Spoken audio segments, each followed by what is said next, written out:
Have you ever wondered how ancient women survived their monthly periods without modern tampons, pads, or pain relievers?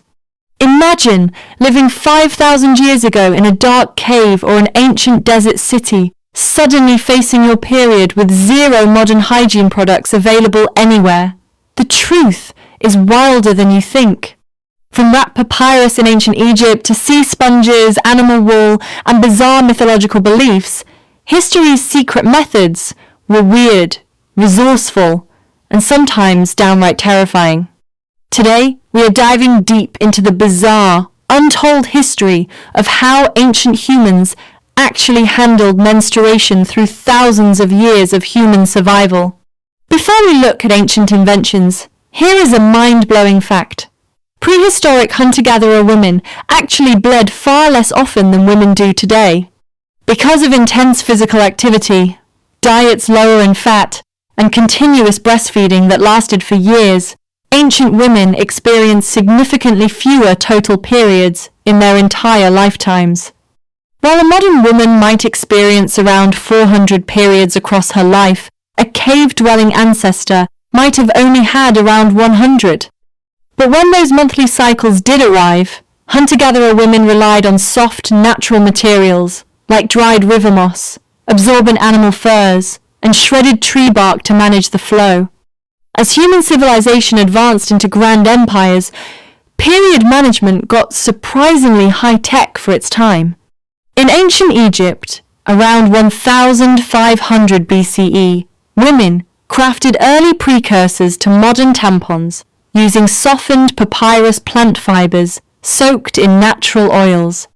Meanwhile, wealthy ancient Greek women tied lint around small, carved wooden splinters, while others used natural sea sponges harvested directly from the Aegean Sea. Roman women preferred pads made of soft, washed wool wrapped in linen. However, lack of sterile materials meant infections were common, turning a simple biological process into a constant health gamble for ancient women everywhere. Despite these physical innovations, ancient medical theories were completely wild. Famous Greek doctor Pliny the Elder wrote that a menstruating woman could turn fresh wine sour, dry up crops, dull metal blades, and even drive dogs completely insane. Because ancient societies did not understand human anatomy, periods were frequently viewed with intense fear and superstition. Women were often forced to isolate themselves during their monthly cycles, sitting in special quarantine quarters until their bleeding stopped, based on false medical beliefs that menstruation was a toxic curse rather than a natural, healthy, biological bodily function.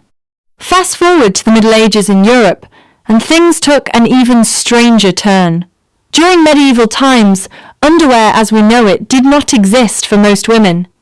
Most women simply wore heavy layers of petticoats and let nature take its course, or used washable rags pinned to undershirts. To mask natural odors, medieval women carried small pouches filled with sweet-smelling herbs, dried flowers, or even roasted toad powders around their waists.